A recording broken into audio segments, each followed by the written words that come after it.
Salam jumpa teman-teman, terutama teman-teman mahasiswa. Terima kasih Anda meluangkan waktunya untuk menyaksikan video ajar ini dengan judul ukuran variasi, skewness, dan kurtosis. Sesudah menyaksikan video ini, Anda akan mampu untuk membedakan ukuran variasi absolut dan variasi relatif. 2. Menghitung range quartile deviation, 10-90 percentile range, dan mean absolute deviation. 3. Menghitung dan menafsirkan variance dan standar deviasi, memakai data tak berkelompok ungrouped data. 4. Menghitung dan menafsirkan variance dan standar deviasi, memakai data tabel distribusi frekuensi. 5. Menghitung dan menafsirkan koefisien variasi dan skor standar sebagai ukuran variasi relatif. 6. Kita ralat. 6. Memahami skewness dan kurtosis terkait dengan bentuk-bentuk grafik distribusi frekuensi. Terakhir, 7. Menyelesaikan latihan soal-soal. Sebagai pengantar, kita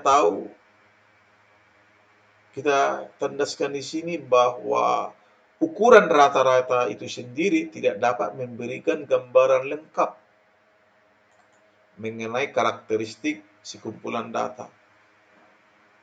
Perlu ukuran lain untuk memberikan gambaran yang lebih lengkap. Sebagai ilustrasi angka, perhatikan ada dua kelompok data, grup A dan grup B.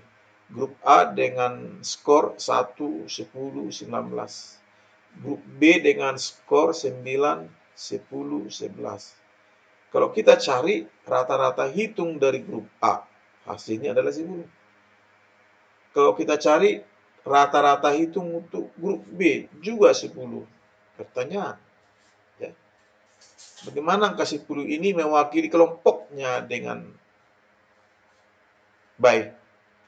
Untuk grup A, angka 10 itu lebih dekat, angka 10 lebih dekat kepada 9 dan 11 daripada angka 10 untuk angka 1 dan angka 19. Artinya apa? Artinya rata-rata itu sendiri tidak lebih mewakili, tidak lebih representatif bagi grup A daripada grup B. Jadi apa? Kita perlu informasi lain. Kita perlu informasi lain untuk melengkapkan deskripsi data kita. Cara umum melengkapkan deskripsi data yang kita lakukan ini adalah memakai apa yang disebut dengan ukuran penyebaran. Ya, ukuran penyebaran. Disebut juga ukuran variasi. Ukuran penyebaran, ukuran variasi, dalam bahasa Inggris measures of dispersion atau measure of variation. Kita tuliskan di sini bahwa ukuran penyebaran adalah ukuran yang menunjukkan bagaimana pengamatan-pengamatan individual yang terdapat dalam kumpulan data tertentu menyebar sekitar rata-ratanya. Pada satu pihak, kalau nilai dari ukuran penyebaran adalah tinggi, maka ukuran rata-rata menjadi kurang signifikan. Ya, pada lain pihak, kalau nilai ukuran penyebaran adalah rendah, maka nilai dari ukuran rata-rata menjadi sangat signifikan. Dengan lain kata, ukuran rata-rata sendiri adalah angka yang sangat representatif, mewakili dengan baik kelompoknya. Beberapa ukuran penyebaran yang kita bahas, dalam video ini, yaitu range, variance, standar deviasi, koefisien variasi, dan standar skor. Kita bahas satu demi satu.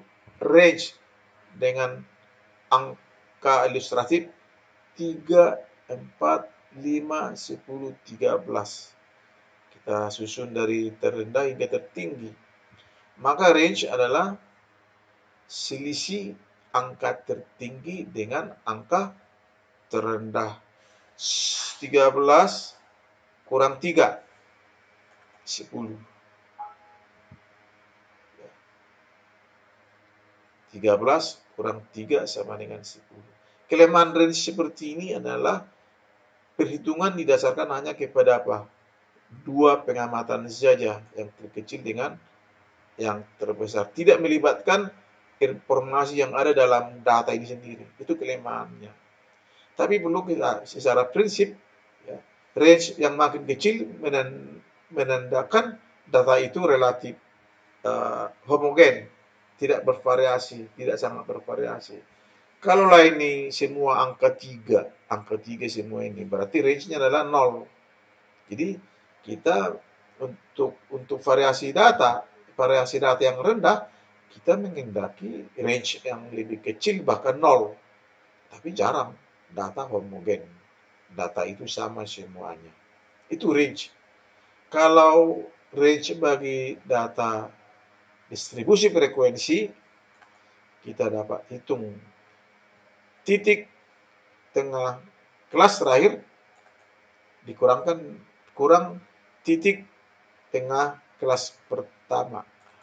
Itu. Atau memakai kelas boundaries, batas atas kelas terakhir kurang batas bawah kelas pertama. Kita tak tunjukkan angka-angkanya, ya. Anda sendiri bisa membuatnya sendiri sebagai contoh. Itulah range, ya. Boleh kita bilang varian daripada range itu adalah quartile deviation, ya. Sebagai ukuran penyebaran quartile deviation, ya, kita simbolkan dengan Q_D adalah Q3 kurang Q1 per 2. Ini contoh. Ini datanya sesudah diurutkan ini. Diurutkan dulu datanya. Maka seperti sudah kita terangkan dalam video sebelumnya, kalau Q1 itu adalah 1/4 kali berapa jumlah skor ini? 4, 6, 8. 1/4 kali 8, 2. Jadi pengamatan kedua tambah pengamatan ketiga dibagi 2, 4,5. Ya. Ketiga, 3/4 kali 8. Berapa itu? 3/4 kali 8. 6. Pengamatan ke-6. 2, 4, 6.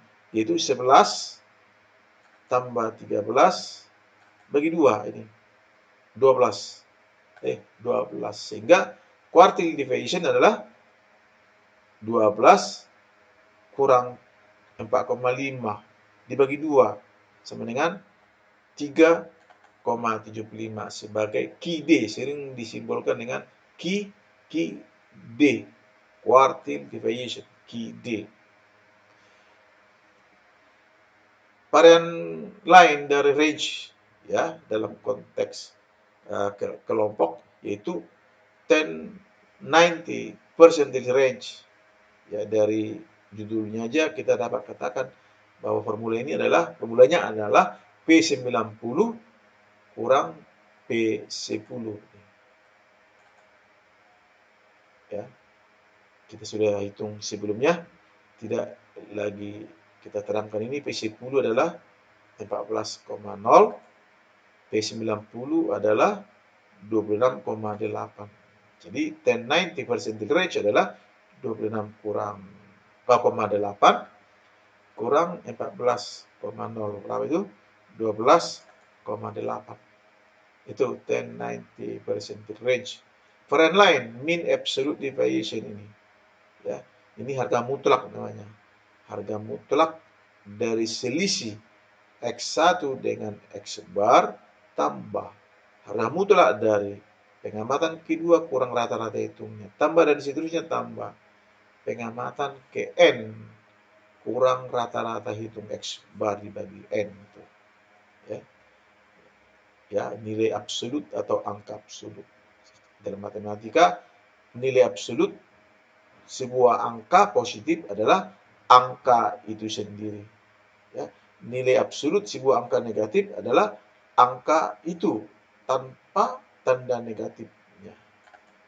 Ya, jadi angka absolut sebuah angka adalah angka itu sendiri dengan melepaskan tanda aljabarnya positif atau negatifnya. Itulah angka absolut ini yang didefinisikan oleh pernyataan ini. Oke, tak usah kita tunjukkan ilustrasi angka-angkanya. Ini ada ilustrasinya. Ini contohnya ini. 3, 4, 5, 10, 13. Ya, rata-rata hitung tentunya 7. Maka MD-nya sama dengan 3 kurang 7. Harga mutlak dari 3 kurang 7. Tambah harga mutlak dari 4 kurang 7. Tambah harga mutlak dari 10 kurang 7 dan seterusnya. Tentu dibagi 5.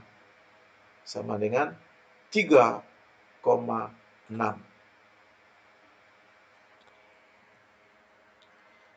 Mean absolute deviation bagi distribusi frekuensi.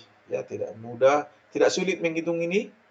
Ya, X bar rata-rata hitung X1 adalah titik tengah kelas, titik tengah kelas kedua, titik tengah kelas Kn. Masing-masing kali frekuensinya. Ini formulanya kalau dibuat dalam tanda ringkas memakai notasi sigma. Oke, selanjutnya varians. Varians dan standar deviasi. Dua ukuran variasi yang paling banyak penggunaannya daripada ukuran-ukuran tadi. Varians dan standar deviasi. Mungkin kita bisa bedakan formulanya bagi populasi dengan tanda sigma kuadrat. S kuadrat kalau itu data sampel. Ya, prinsipnya definisinya sama. X1 kurang mu pangkat 2 tambah X2 kurang mu pangkat 2 dan seterusnya. Ini juga sama. X1 kurang X bar pangkat 2 tambah dan seterusnya. Tambah Xn kurang X bar pangkat 2 per N kurang 1. Tidak kita terangkan ini mengapa N kurang 1 sementara bagi populasi per N saja. N huruf besar menandakan populasi. Ini N huruf kecil menandakan sampel tapi dikurangkan dengan 1. Mengapa N kurang 1? Tidak N saja, tidak kita undur penjelasannya. Jadi memakai notasi secara bisa diringkas formula varians bagi populasi adalah ini dan formula varians bagi sampel adalah ini. Begitu. Ya. Standar deviasi adalah akar varians. Standar deviasi adalah akar varians. Jadi dengan cukup menarik akar bagi formula tadi, maka hasilnya adalah standar deviasi. Sigma menandakan populasi, S menandakan sampel. Ingat, dalam modul ini kita tidak membeda-bedakan populasi sampel. Ya, hanya sebagai informasi saja, populasi sampel. Pembeda-bedaan populasi sampel itu kita temukan dalam belajar statistika inferential. Ya, statistika inferential statistics. Ya, selalu kita bedakan populasi sampel. Kita nggak pernah membahas populasi, tapi bagian dari populasi itu, yaitu sampel yang kita bahas. Lalu generalisasi sampel berlaku bagi populasi dari mana sampel itu ditarik, begitu ya. Sebagai contoh memakai angka-angka, inilah contoh perhitungan varians dan standar deviasi. Ini dia rata-rata hitung, tentu 3 tambah 4 tambah 5 tambah 10 tambah 13 dibagi 5, 7 ya. Maka varians jadi per pangkat 2 namanya varians. Ditarik akar menjadi standar deviasi. Formulanya simple, 3 kurang 7 pangkat 2 tambah 4 kurang 7 pangkat 2 tambah 5 kurang 7 pangkat 2 tambah 10 kurang 7 pangkat 2 tambah 13 kurang 7 pangkat 2 per 5 kalau populasi. Hasilnya 14,8. Tentu standar deviasinya adalah akar dari 14,8, yaitu 3,85. Itulah contoh mudah menghitung varians dan standar deviasi.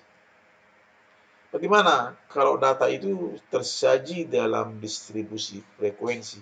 Ini formulanya ini bagi populasi ini, ya, bagi sampel ini, ya, tidak jauh beda dengan formula bagi ungrouped data. Hanya X di sini yang kita pakai adalah tentu titik tengah kelas. Titik tengah kelas. Sementara F adalah masing-masing frekuensinya. Ya, saya kira jelas formulanya. Ini untuk sampelnya. Baik, memakai contoh angka-angka. Ya, ini kita pakai contoh ini. Itu tadi sesuai rumus X itu adalah titik tengah kelas. 5 tambah 9 dibagi 2. 14 dibagi 2, 7. Kalau sudah dapat pada kelas pertama ini, dapat kelas-kelas lainnya secara keseluruhan. Hanya menambahkan angka besar kelas. 5, 7 tambah 5, 12. 12 tambah 5, 17, dan seterusnya. Lalu kalikan X dengan X bar. Ya, X dengan X bar. Yaitu X dengan X bar. X bar. Bagaimana tadi ini? 169.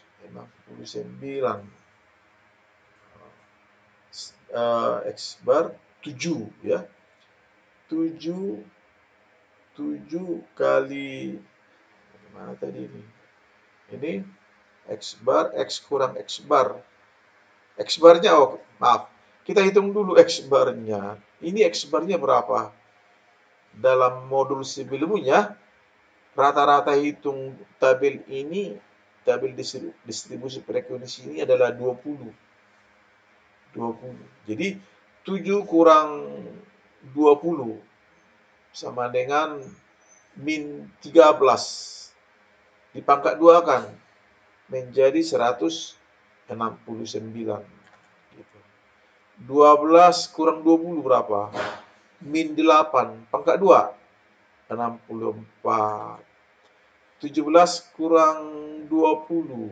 Min 3. Min 3 pangkat 2. Ini. 9. Demikian seterusnya. Lalu kolom terakhir, angka-angka ini kalikan dengan frekuensinya ini. 1 kali 169, 169. 10 kali 64, 640, dan seterusnya. Kita jumlahkan 2500. Bagi dengan angka 100 untuk memperoleh standar, untuk memperoleh varians. Sekali lagi, maaf, bagi dengan sesuai rumus N kurang 1 bagi 99, 2500 dibagi 99. Sudah saya hitung, hasilnya adalah 25,2. Ini. Maka standar deviasinya adalah akar dari 25,2, 5,02. Mudah menghitungnya, sekali lagi, cari dulu titik tengah kelas, 5 tambah 9, 14 bagi 2, 7. Dapat 1 ini, dapat semuanya yang lain-lain. Hanya dengan menambahkan angka 5 bagi masing-masing angka. Kemudian kita kalikan dengan angka rata-ratanya yang sudah kita hitung tentunya sebelumnya, yaitu 20. Jadi 20 kali 7, ya. Dengan 7 kurang 20, maaf, pangkat 2, 169. 12 kurang 20, pangkat 2, 64. Demikian seterusnya. Terakhir, kita kalikan masing-masing dengan frekuensinya. 1 kali 169, 169, dan seterusnya. Sekali lagi, karena ini kita anggap sebagai sampel, maka penyebutnya adalah N kurang 1 tanpa penjelasan rinci mengapa N kurang 1. Kita hanya memakaikannya saja. Kalau dia populasi, per N saja, ya. Per N saja.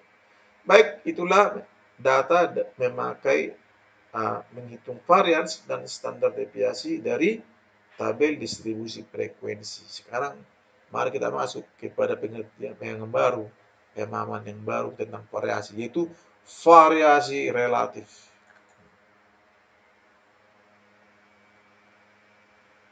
Ini pemahamannya.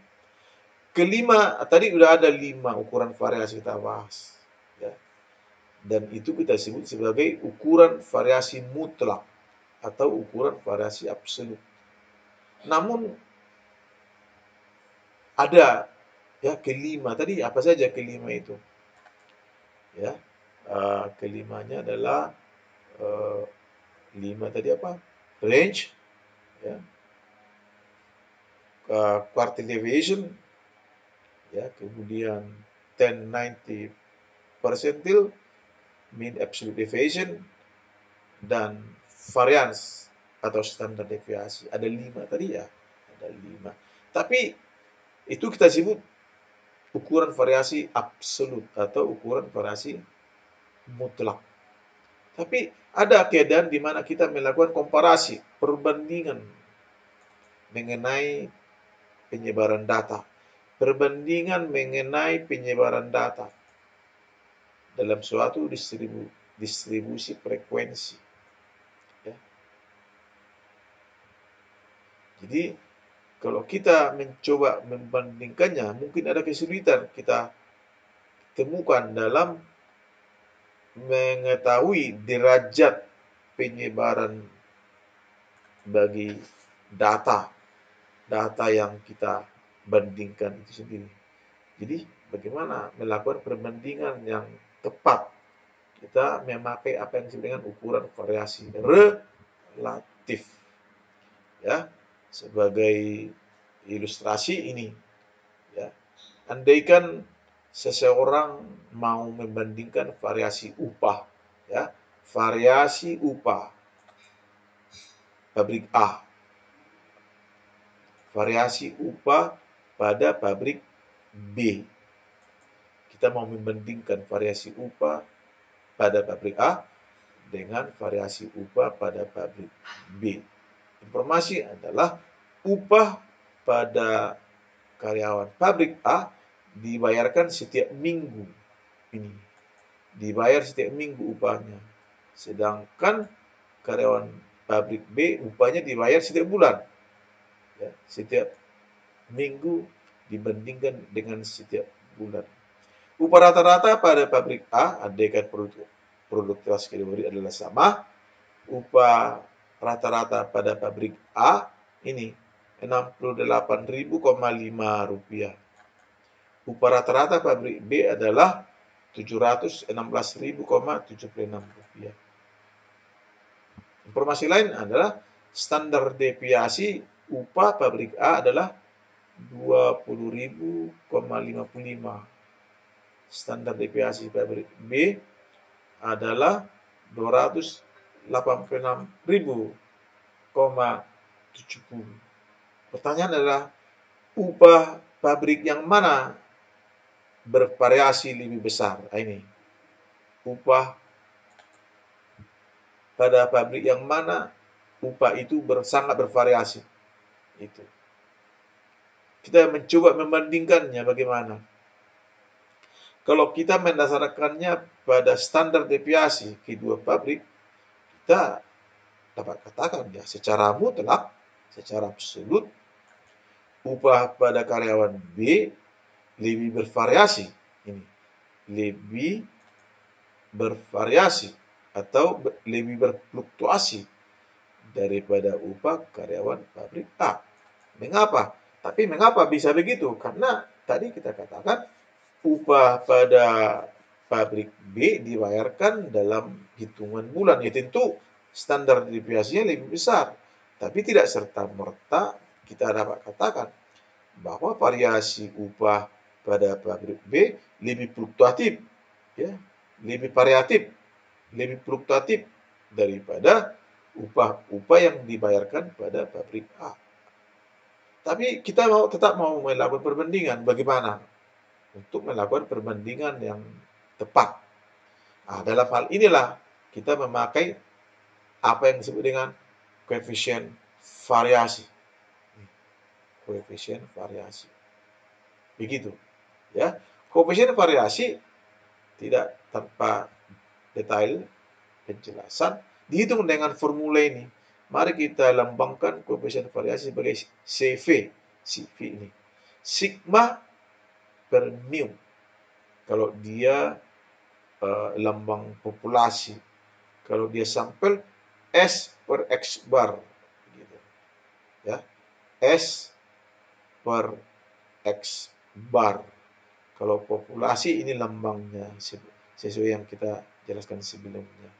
Jadi kalau kita hitung untuk pabrik A, koefisien variasi itu adalah nih 28.200 berapa tadi? 286.070 dibagi dengan 716.076 kali 100 sama dengan 40% ini. Bagi pabrik B 3%. Mana angka terbesar?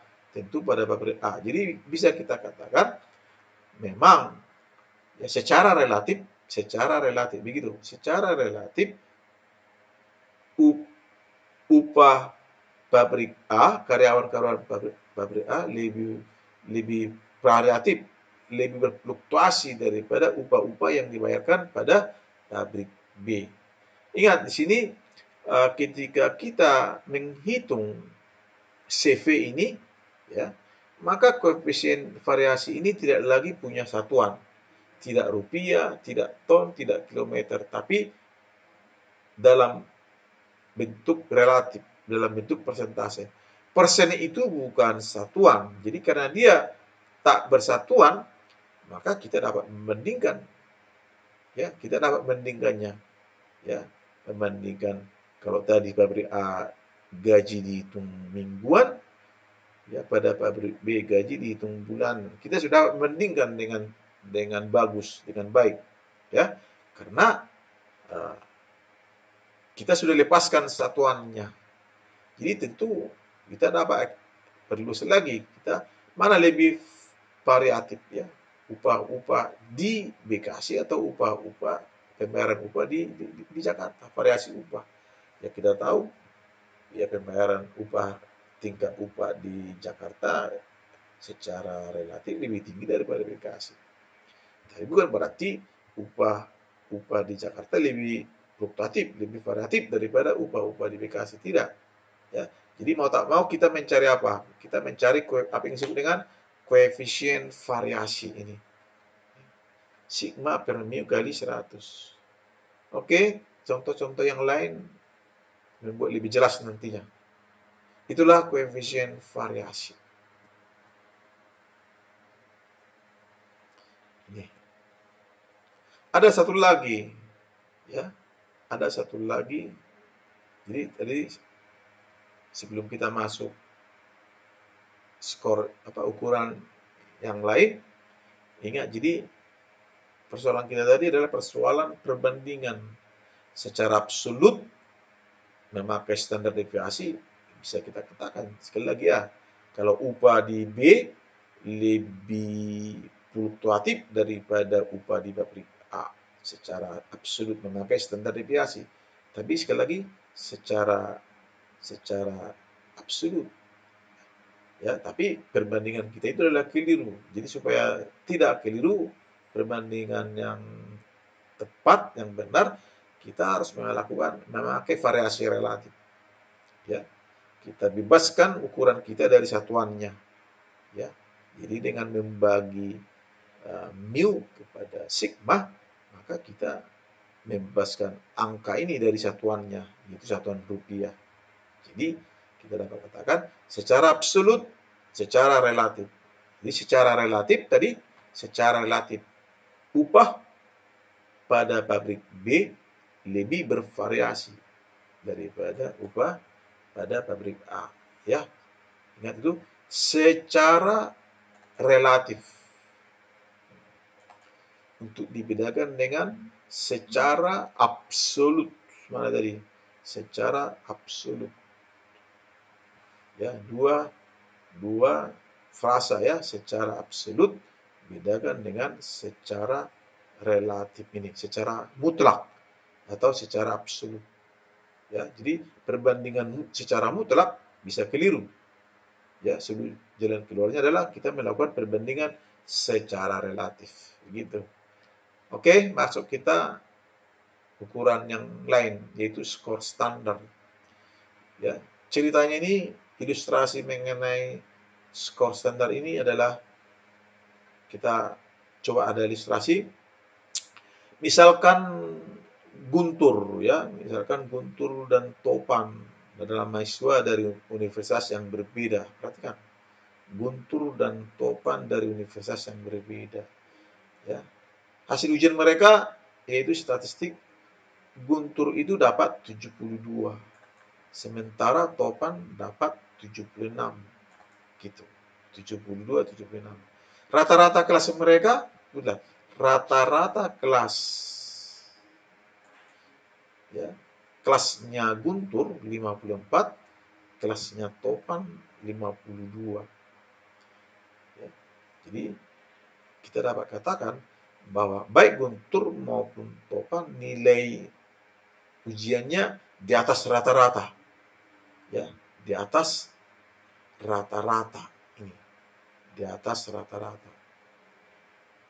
Ya, Anda dan saya mungkin pasti lebih suka kalau nilai kita di atas rata-rata kita.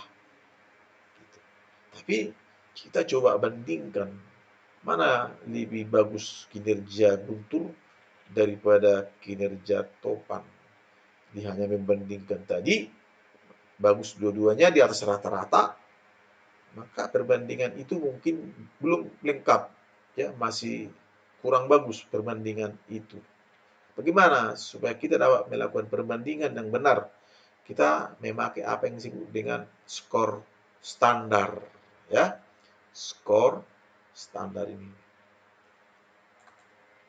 Bagaimana? Kita cari tahu dulu standar deviasi. Nah, ini standar deviasi masing-masing kelas Guntur dan kelas Topan.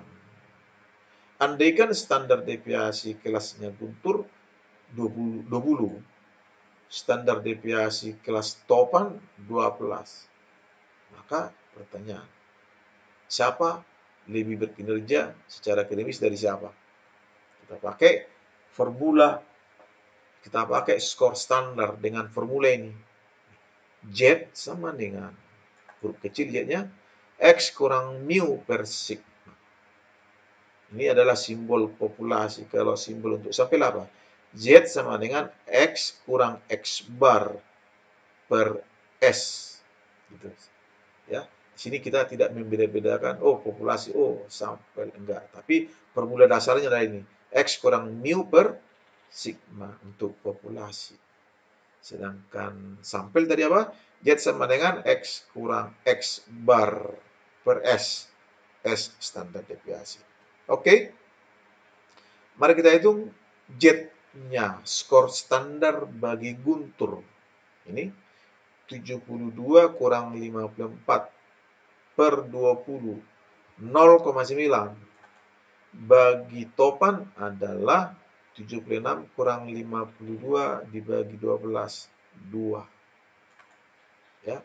Angka mana lebih besar daripada angka mana? Ya. Angka Z Topan lebih besar daripada angka Z Guntur 0,9. Maknanya apa? Ya, kalau kita tafsir dulu, mari kita tafsir dulu. Apa artinya 0,9 ini? Artinya berarti nilai statistika Guntur adalah 0,9 dari standar deviasi. Ini. Perhatikan di atas nilai rata-rata kelasnya. Mengapa di atas? Karena tandanya positif. Demikian juga Topan. Topan itu nilainya berapa? Nilai statistik Topan itu berapa? Ya 2. Ya, bahasa teknisnya adalah 2 standar deviasi, begitu. Di atas nilai rata-rata kelasnya. Sekali lagi, mengapa di atas? Karena tandanya positif. Andai bertanda negatif, kita mengatakan di bawah rata-rata.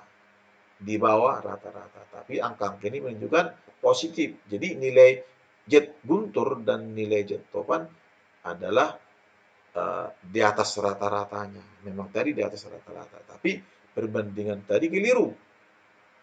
Kalau hanya mengandalkan nilai ujian mereka dengan rata-rata kelasnya. Ya, perbandingan yang objektif ketika standar deviasi diketahui.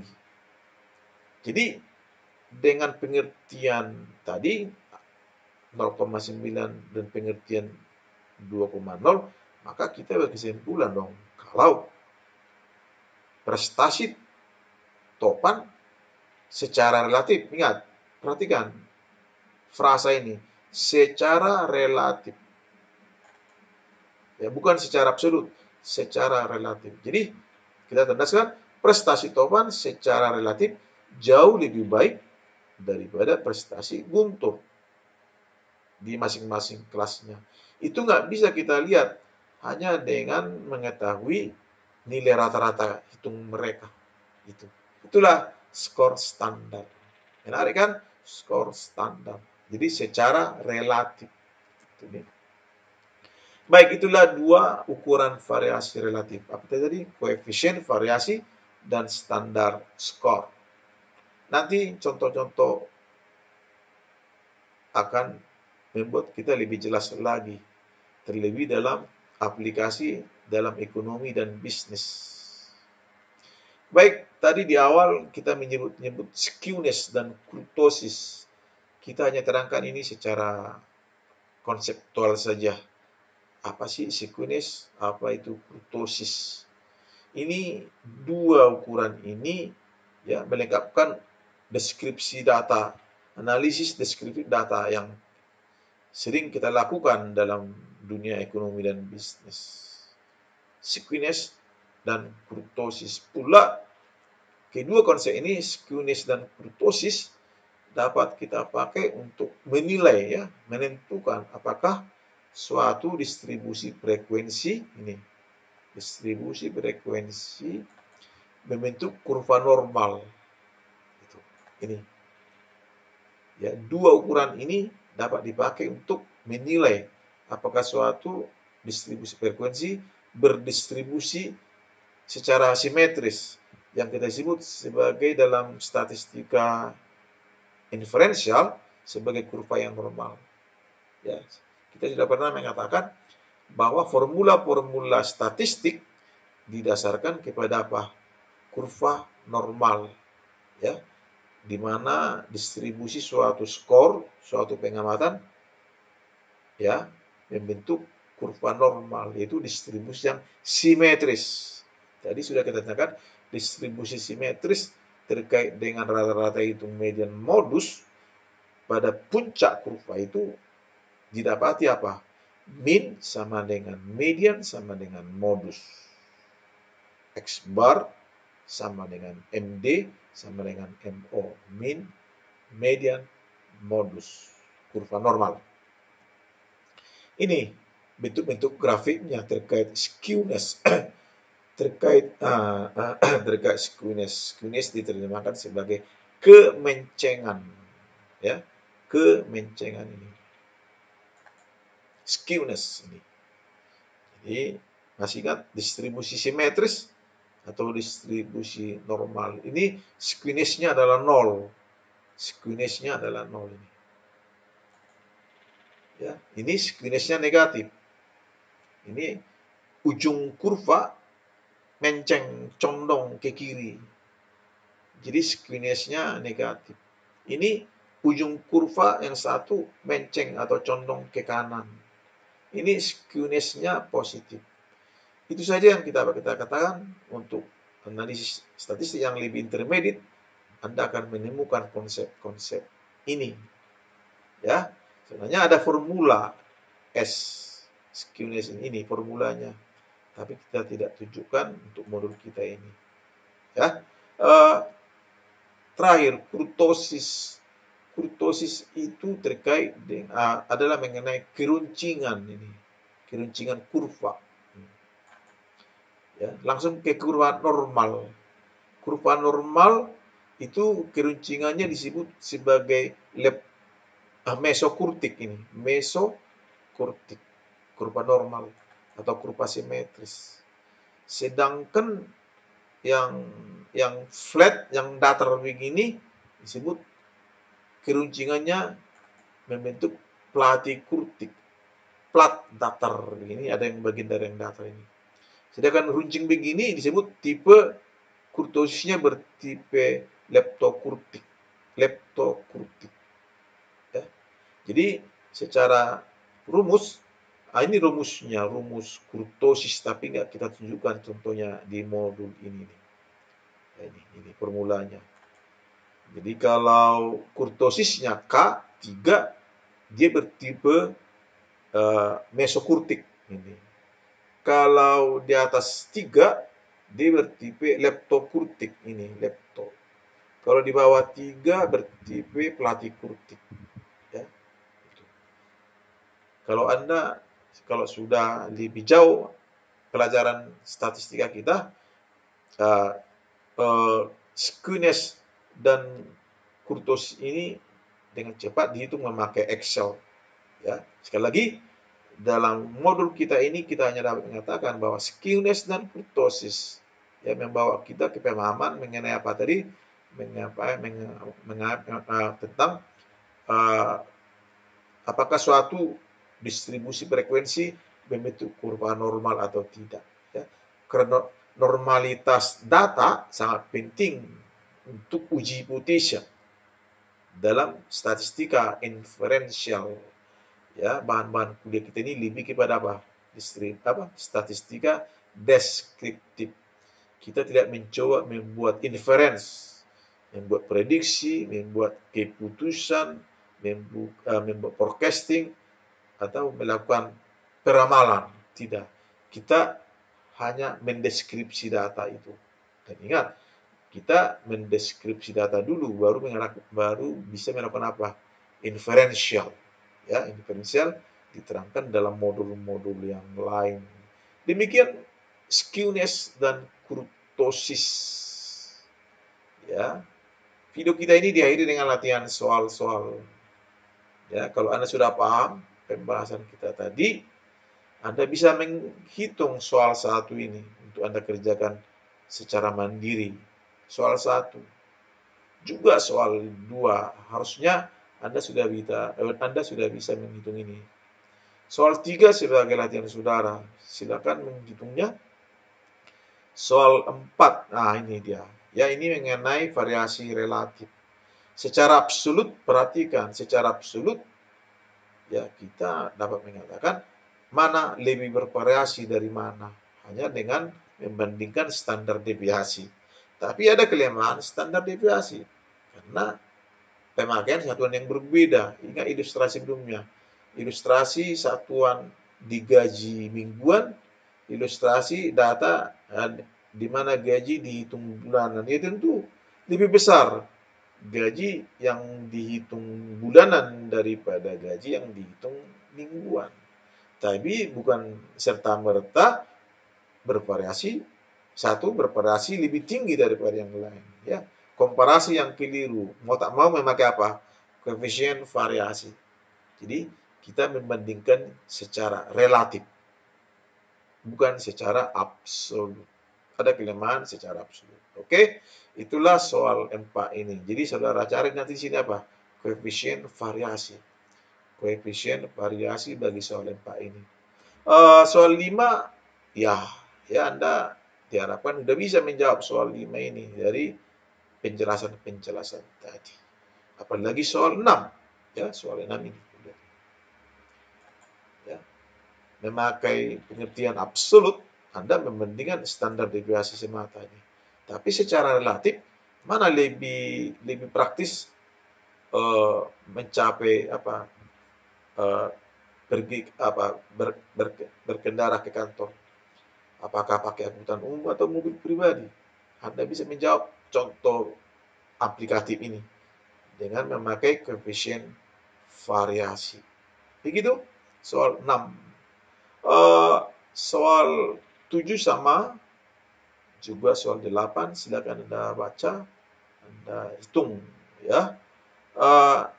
Lalu sama soal 10 ini ya, kita di BEJ Bursa Efek Jakarta, Bursa Efek Indonesia ya.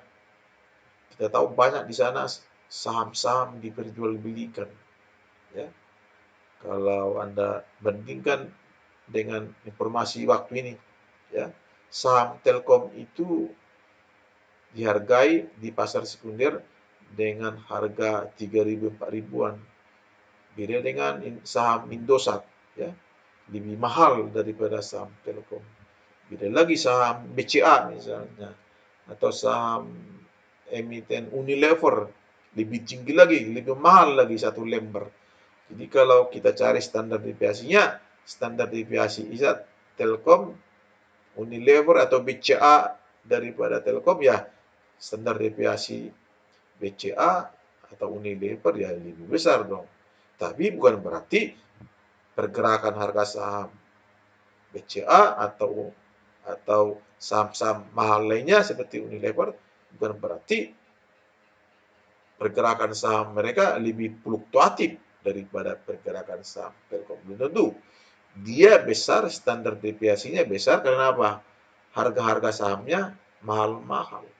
Jadi harus dilakukan perbandingan. Pergerakan harga saham mana lebih fluktuatif. Ini perlu bagi pemain uang, bagi pemain saham. Ya, pemain saham yang konservatif biasanya tak mau bermain saham seperti itu. Tapi pemain saham yang spekulatif justru harga saham yang fluktuatif yang dia sukai. Ya, untuk mencari gain, keuntungan jual beli sahamnya itu. Ya, itulah aplikasi dari koefisien variasi. Ya, koefisien variasi. Soal 11 sama. Coba Anda jawab sendiri soal 11 ini.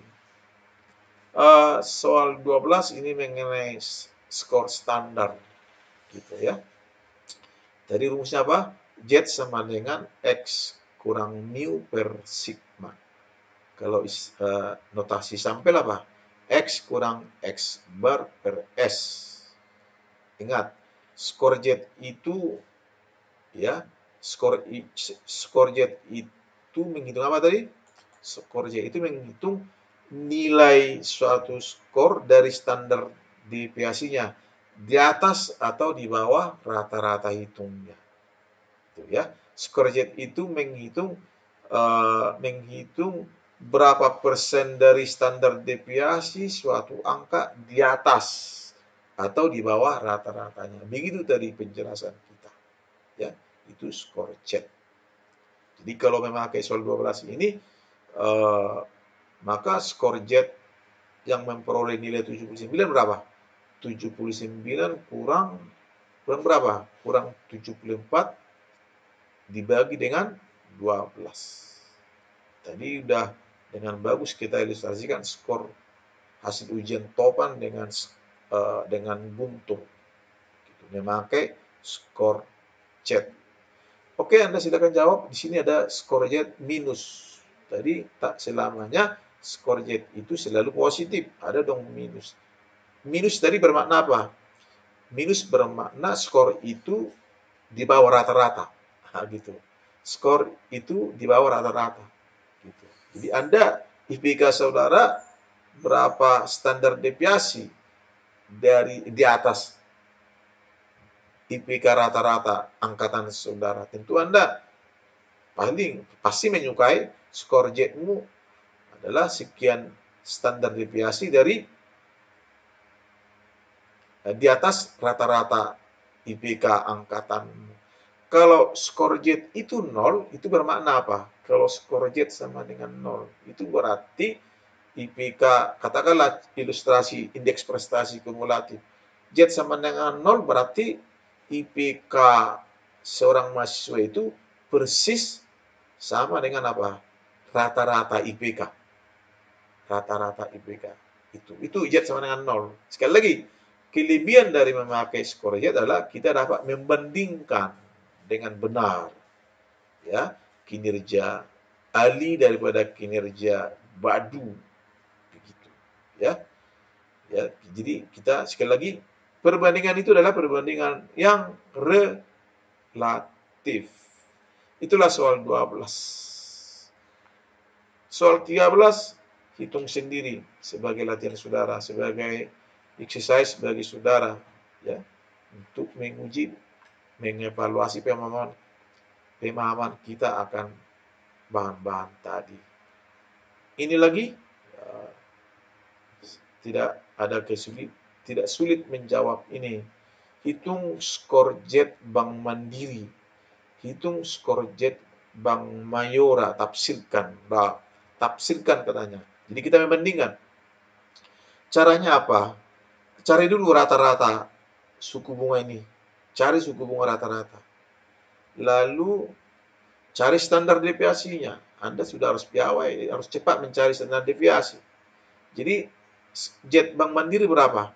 Ini Bank Mandiri berapa suku bunganya? Bank Mandiri. Bank Mandiri. Mana Bank Mandiri di sini? Ini 5,50 bagi deposito 1 bulan. Jadi 5,50 kurang rata-rata per standar deviasi. Itulah Z-nya Mandiri. Itulah Z-nya Bank Mayora. Mana Bank Mayora? 6,75. Lalu bandingkan suku bunga mana ya, yang lebih tinggi secara relatif ya, di atas atau di bawah rata-ratanya. Itu skor Z. Itu ini juga kalau minus 1,2. Jadi Z sama dengan minus 1,2. Jadi formulanya minus 1,2 sama dengan itu. Sama dengan X yang mau dicari kurang X bar. X bar sudah diketahui tentunya. Anda bisa mencari suku bunga deposito aktual bank tersebut. Begitu. Ini sudah kita bahas sebelumnya, mencari Q1, mencari D9, begitu. Itu soal 14. Baiklah teman-teman, lagi sebagai referensi untuk mendalami materi yang kita bahas, Anda bisa merefer buku-buku ini. Demikian pembahasan kita tentang ukuran variasi, skewness, dan kurtosis. Terima kasih Anda sudah menyaksikan video ajar ini. Jangan lupa like, comment, subscribe, dan share. Sampai jumpa.